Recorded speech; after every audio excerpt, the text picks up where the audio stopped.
you would turn the pump on right there, and you'll hear it growling. And what that pump's going to do is it's going to stay on until all the lines are full. I'm going to turn it off because we don't want all the lines full now. When all the lines are full, this light will stay on, but the pump will shut off. If you're not using water, you're sitting there on a Friday night and you're at your campsite and you hear the pump cycle every once in a while, you've got a leak somewhere. The water's kind of dripping out of the lines, and then it's calling for the pump to come back on. This is a monitor panel. So remember, we said we filled the fresh water, so you could see that it makes sure it goes all the way to full.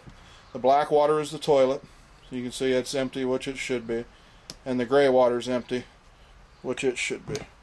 So you can be checking that as you camp, especially if you're not hooked direct to sewer. If you're going to have to take care of that tank, you know, maybe once or twice in a 2-week trip, you'll have to check on that. For the water heater, it's a gas water heater. All you're going to do is flip that switch. It's going to try to ignite. The reset light will go out if it lights. If it doesn't, the light will come back on. You know, before you turn the water heater on, we got ahead of ourselves one step. Once you come in, you really should light this first burner. Let that, now we already had it lit, so it lit quick. You're going to have to play with that a couple times. It might take you a minute to get that lit. Let that burn for 1 or 2 minutes. If you want to light all 3, then let them burn for a minute. Then when you go to, what that's doing is that's purging the lines of all the air, and it's putting gas in all the lines. Then when you light the water heater, it's going to light real easy. If you need to light the furnace, it'll light real easy. If you need to light the refrigerator, it'll light. If you try and light any of those appliances before you purge the tanks, they're not going to light. This little stove cover, bring it forward, lift it up, and then let it fall forward. What a lot of people try and do is just pull it forward, and it's got just a cheap little tab on it, like a little rivet. If you don't pull it up before you pull it forward, you end up breaking it. Little exhaust fan, that's self-explanatory. I will show you one more thing outside that has to do with this before we're done. Microwave oven, again self-explanatory. On your fire extinguisher, during prep, we don't take the battery out because we burn the furnace during prep, and this would go crazy when we burn that oil off that furnace. So please take that out, put the battery in properly. You should have a book for the DVD video player. I'm going to leave that go because everyone's different. So again, read your book on that. This is your TV antenna. It's got a plastic worm gear in it, so you have to be gentle with it. It's got little arrows that say up or down. To take it up, if you want to use your antenna, just twist it until it stops.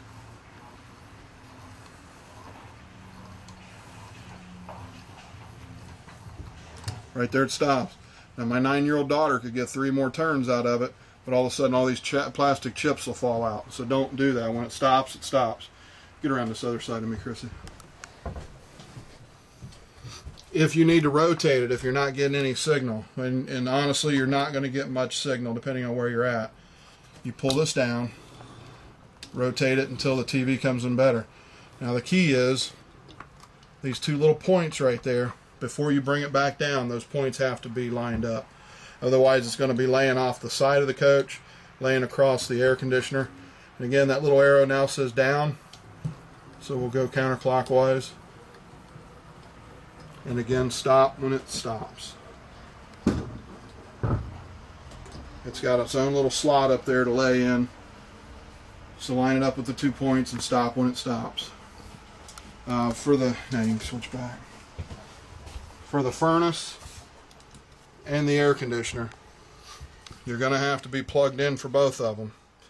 Okay, so just battery power is not going to do it. So when you're plugged in, if you want it on furnace, you set the furnace and then you raise the thermostat accordingly. Now what's going to happen is you're going to hear a fan come on for about 2 minutes. And if it's quiet and you listen real close, you'll hear it try to ignite 3 different times. If you purged your system on the stovetop, like I told you, it should light. If it doesn't light, you could have a problem with the furnace. If you're not sure whether it lit, especially when it's cold outside, your ductwork will be cold, so it'll feel like it's just blowing out cold air for a little bit. If you're not sure, remember that exhaust port outside by the front door. Go out there and stick your hand in front of that. That'll be hot. If it lit, that'll be hot there immediately. To go to AC, just up to cool, and again set the thermostat. The AC doesn't need the light, it doesn't need anything, it's just going to blow out. It's going to be cold immediately. On the AC itself, that's what this is. You can pull this down. There's a little filter. You can wash that. You can just pull that little filter down. Wash that with some soap and water. That pops back up. This trailer does have ductwork. If you don't want it to go to the ductwork, you can pop that open. All the air will drop right here. It's going to be much quieter with the ductwork. Now, when you look at the ductwork, a lot of people are tempted to close it. You know, if I'm sitting here on the couch and I'm hot, my wife's cold, she's going to come up and try and close the one that was touching her. This will eventually hurt your AC system. You can see that it rotates. I would rather see you turn it down and rotate it away from her than shut it off altogether. It's not going to breathe quite properly if you shut it off. So that's the heat, that's the AC. For the refrigerator,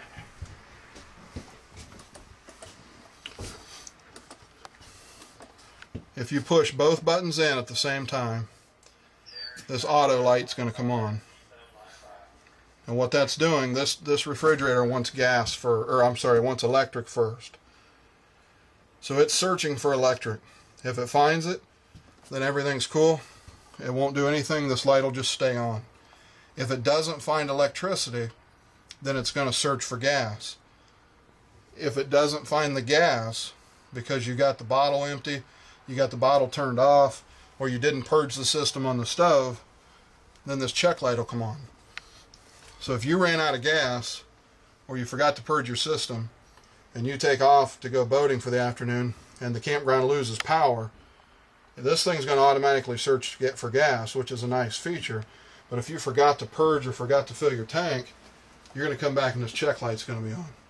So you know that while I was gone, we lost power, first of all.